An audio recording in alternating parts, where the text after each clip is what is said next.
and welcome to Anderson Community Television. I'm Carol Donahue, your host today for a special Christmas program.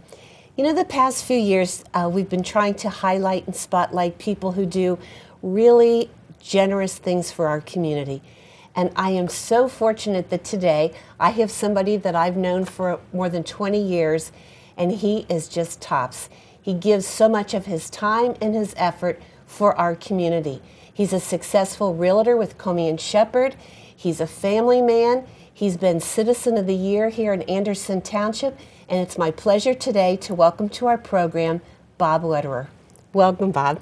Welcome, Carol. Nice seeing you. Nice seeing you. I think today we're going to talk about your WishTree program. Now, you started that when? 1985 at Beachmont Mall. Now, at that time, you were an employee of the mall, correct? Right. I was an employee for Lazarus. And you worked in? I ran the television and the electronic and the betting department. Well, what inside of you said, I want to do this? When did you, what brought you to that point? I had always been involved in the Merchant Association, and I was vice president at the time. And we had tried some other events, but we could not figure out what was best to be sure that it was a needy family. So Mindy, who was the marketing director, she said, Bob, I found this article. It's a retail magazine. And I said, let me read it. And I read it, and I said, they've got a giving tree. Let's start with a wish tree. And she says, well, can we work that out to get a tree? I said, yeah, the holiday shop's mine, and I'm sure we can borrow one of their trees till a day after. And we started with aldercrest, and we took it to the mall manager, who's Wanda Wagner, and she's now manager of Kenwood Town Center, and she's been there for a long time. Now, does Kenwood Town Center have a wish tree? They do not. Well, we need to talk to them. They've done a couple promotions for me, but they have so many other things that the wish just didn't fit their need. But Wanda would do something on a special base if I asked, and she has in the past. She's a wonderful lady. Well, going back to 1985, how many gifts did you get that year, that first year? We put up the tree, and aldercrest, the boys made wooden ornaments, and that's a boys' home, which is ran by St. Joe's Orphanage, and they were my first tree, and they made 60 ornaments, and within 3 weeks they were gone, and all the gifts and wishes all got filled, and it's grown ever since. From there, I went to Beach Acres the following year, and after the second, and I had called Jim Scott, and he started getting a little involved, and eventually he's been my spokesperson every year except the year he went to New York. And off that, Rose Bloomer, who used to work for St. John, she started at Beach Acres, then she went to St. John Fisher. I know Rose, nice lady. Yeah, very nice lady, does it all. And she does the coordination of all the ornaments and everything. And it just keeps growing. And as charities hear about us, they keep growing in. And now we're probably over 60,000 items, and we've got over 500 trees, and it just keeps growing and growing. And everybody loves it. And when this person leaves their job at Transitions over a river and they get to another charity, they call and say, can I get my kids in or my seniors in? We do nursing homes. Mount Washington Care is part of our program. Dobbins down in New Richmond's part of the program. But we have 43 different charities between Cincinnati and Northern Kentucky. And we go all the way to Trenton, Ohio now with Fifth Third. They're our biggest one. They have 190 trees out there. And we go all the way to Falmouth, Kentucky, and we go to Bob Summerall in Aurora, Indiana, and that's my only Indiana tree. Oh, but right. Because Summerall and AAA are combined, they all have joined forces with us. And it's interesting because we got Bob Summerall because my Eureka rep at Shillito's in Lazarus, he runs the leasing department, and he got them in 10 years ago, and they just keep growing. Well, you've got great people. I mean, who doesn't like Jim Scott? He's just... No, he's the best. He is the best. He is the best. He calls himself the Assistant Santa, and if you call 852-1895, you'll get his voice up until Christmas Eve, and then Santa Claus comes in and thanks you. And then about a month later, Jim comes back and he starts for the following year. How many people, how many volunteers help you put up the trees, put up the ornaments, and then gather the gifts? How many people are involved? Well, you've got the volunteers from the charities. That's the only requirement. If you become a charity of mine, you have to take anywhere from 3 to, some people have 50 or 60 locations, and they go back to their organizations and they get people inside their organization to make the send it all out, the bags out to the people. We get together one day and we do a bagging session where we bring the bags in, and Rose has it all organized, and we fill the bags, 5 ornaments from all these charities, and we only put your ornaments where they belong in the community that you're in. We don't ask you to give to somebody in Middletown if you're a charity that would be in Anderson Township, because that's not fair. We wanted to stay in your own community. The only charities that we do the other is Ronald McDonald House, Boys and Girls Club of Cincinnati, and those are the 2 big ones that have locations all over. So they do go on pretty much every tree. With the devastation from Sandy, you're not sending things there, are you? No. No, it's this just is all local. local. Everything stays in Cincinnati, northern Kentucky, and as far up, as I said before, Middletown and Aurora. Well, this is totally local. We're probably one of the only charities that have been a charity for 28 years. This is my 28th year for the trees, and no one, even for a dime of gas, has ever been paid. So that It's is really, I 100%. think, really reassuring to know that there are no administrative fees, there's no marketing fees, there's no building payments, No. that it's all the money goes Right. to the people who it's intended for. And Victory's been very kind. We've been in different locations. The 5 Mile Mall gave us a room when Keller's had some space over there once. We've been in up the street in Anderson. We've always had our distribution center in Anderson Township, and Victory, past 4 or 5 years, have always given me a storefront. And if you go into the main entrance and you see the painted pictures of Christmas, those are painted by McNick students, and Good. basically that's done onto paper, and then we hang them in our windows just to cover them. But that is our storage unit, and so Victory's always been very kind to give it to us. We have no expenses there. Everything we do, we have to find a way to keep it free, because we don't honestly have money. And then Mike Albers is wonderful to us. They give me a van starting the 27th, and I'll drive that from now till week after Christmas, and I pick up any troubled spots or too big a locations for people's car. They'll call, and I'll go pick those up. And starting the Thanksgiving breakfast for Anderson Chamber, I start wearing the Santa hat, and that's when it starts. And then from there it goes to the holiday walk in Mount Washington, where we light the tower. And we're starting to work hard on lighting the tower 12 months a year, which is another story, but it would be good for the community to have the tower lit 12 months a year. And so we're raising money for that. Now we do sell candy canes, and my biggest 2 places for candy canes is the Uno's and Mount Washington Mio's. They sell the candy canes. We sell them for $1, so we do get some money. So in whatever money we have, we keep a little in reserve just in case something would happen. But so far we haven't had to hit funds for that. But we just go out and buy more gifts, and if somebody donates money, we send them the copy of the receipt so they know where their money went to, what gifts, and then we just distribute it amongst the charities. And these are total gifts, you don't do food? No, we do no food. If we get food, we take it to different food banks, like the Presbyterian Church in Mount Washington. We know they now have a food place, so we go there. Down in Newtown has a food pantry. So we just go to different pantries and we just do it.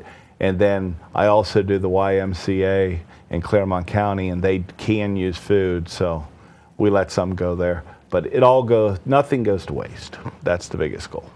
So if there's a charity out there that would be interested in participating, do they call you directly, and They then call you me make 852-1895. and you make the decision whether What they we come in? do is we make sure all their credentials are up to date, that they're protected that way, because that would be the downside. We've never had a charity try to come in.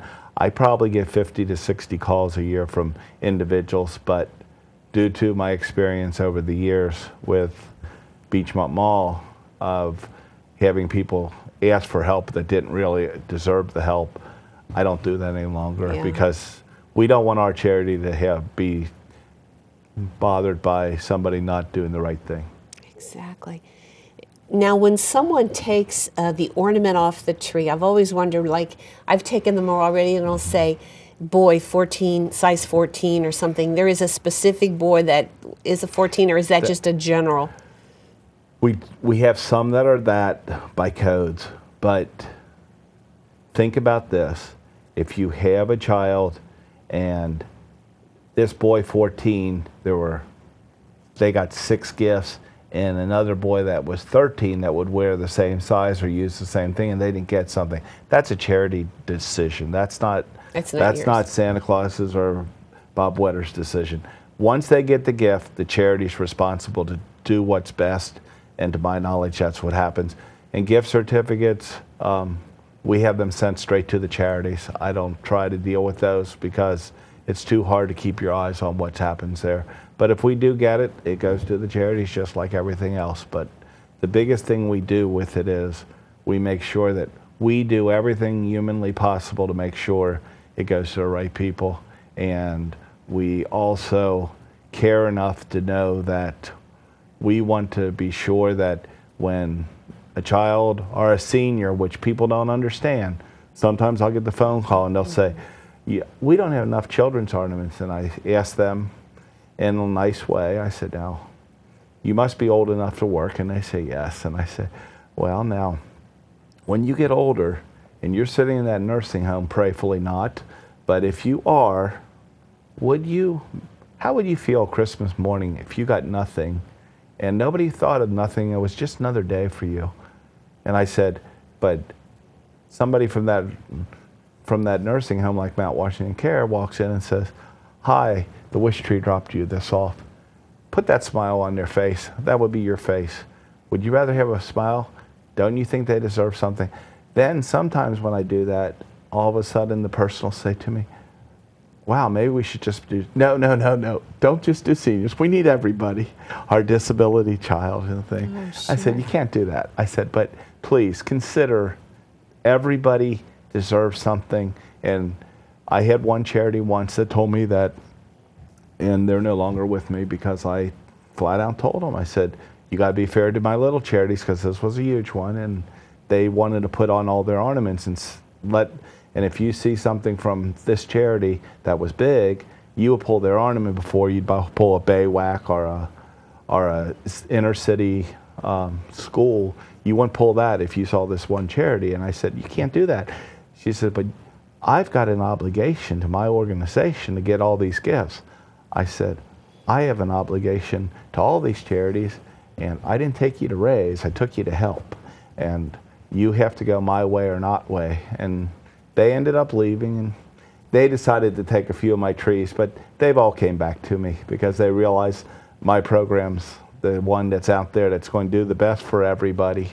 And we're going to do the best job we can, but that's how it works. Everybody thinks you're just doing this maybe 6 weeks out of the year. This is a year-round job for you. I can remember years ago, Bob and I worked together, and you'd see him coattails flying, and Bob was out the door, and it was July, and he was doing something for his Wish Tree program. This continues to grow.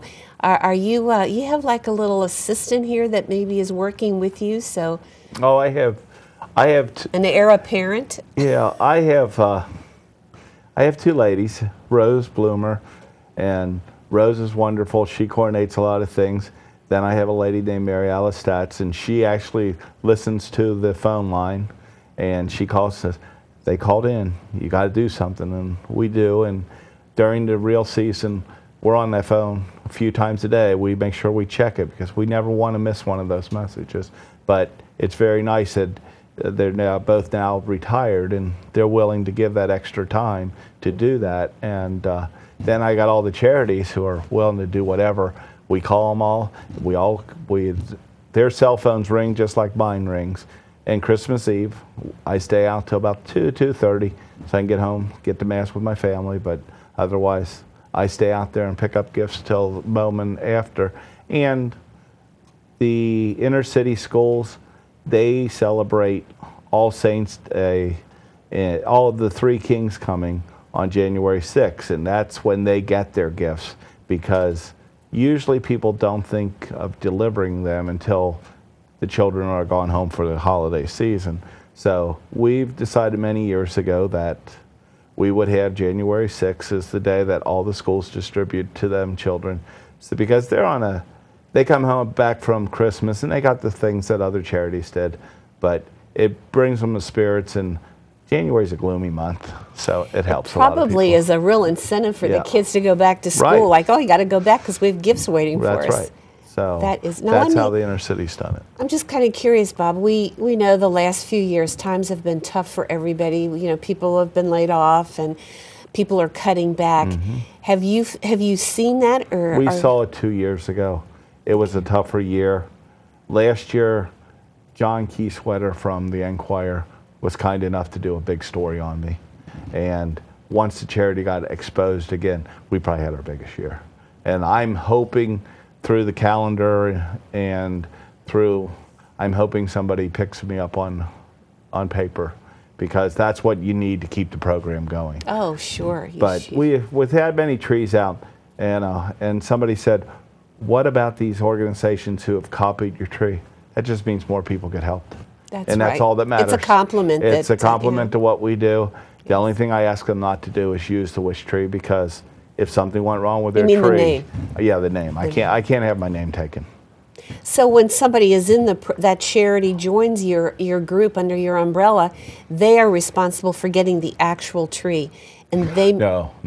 The tree comes from you? No, the tree comes from the tree. Whoever has the location themselves. The business actually supplies their own trees. Oh, I see. We only deliver to them. They they decorate the tree and all that.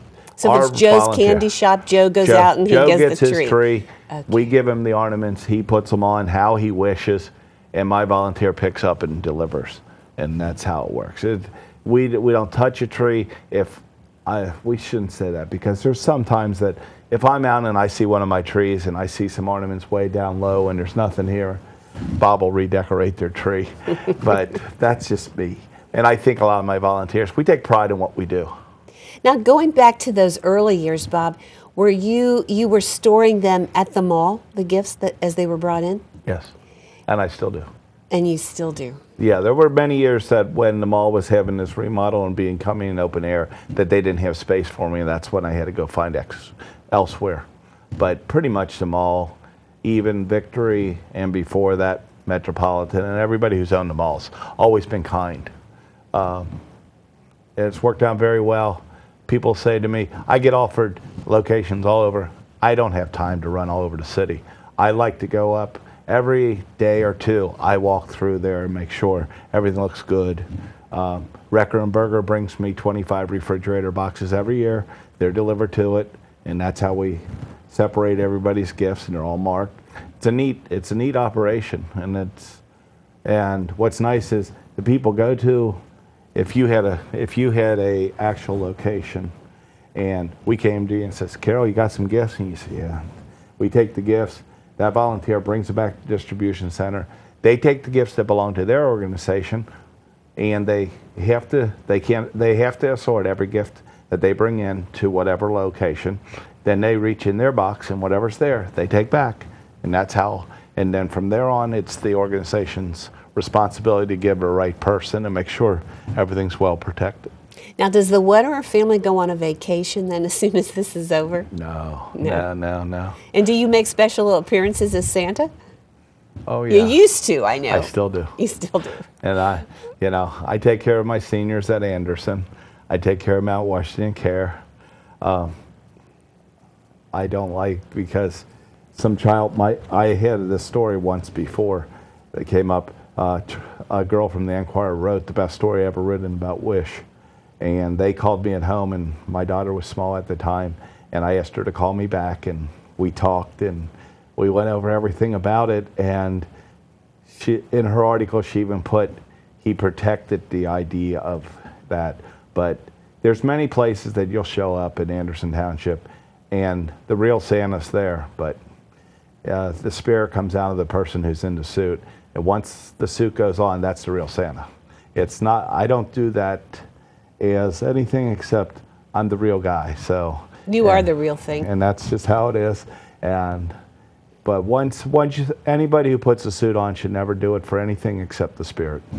Now, does Nancy, your wife Nancy, she participates also, or? She's a picker-upper.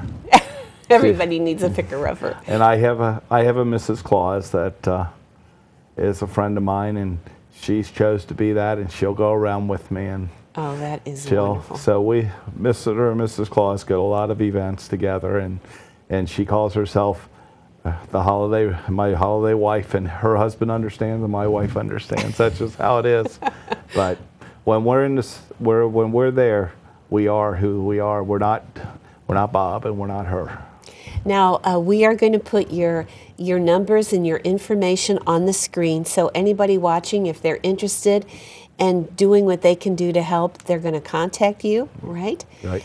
And before we leave, is there one season or one story that stands out in your mind as, boy, I remember that year when you overcame something, or is it the first year that was the most meaningful? Or no, every year it's always meaningful, because I know I can wake up Christmas morning and make somebody smile, and that's there. But if you want to go to stories, St. Joe's Infant Home, one year they were with me. They put an ornament out. We want a copier. And they do that from the organizations. The big items are really organizational. They're not for an individual. Like, if you see a Wii game, it's there because it's for a game room. It's not for that individual. It can't be. Because, yeah, it's not for a single person. Because, think about it, that child wants a Wii game, and I can't even buy the cartridges for mine. So, no, it's an organization, and that's what people have to understand. But Joseph Chevrolet, or there was the Joseph Group, they called St. Joe's Infant Home, and they said, we'd like to do something really special, and we have an ornament about this copier. And it turned out that they bought a 3-year policy and paid $3,000. Their employees went together and bought this copier and delivered it and had it installed, and it had a 3-year warranty, and it was unbelievable. And then I guess the other big one was, it was a rainy day in Beachmont Mall, and somebody dropped an ornament in the parking lot, and this gentleman called me and he says, I've got one of your ornaments. I was like, good, okay, what's the drift? He says, well, he says, you know, it says St. Francis Seraph needs Band-Aids. I said, yeah? He says, I work for Johnson & Johnson. And to this day, I'd be surprised if they go out and buy Band-Aids, because this gentleman delivered enough Band-Aids to take care of this. Isn't that and wonderful? That's probably been 13, 14 years. So it's just, those are the kind of things that they just don't happen off of.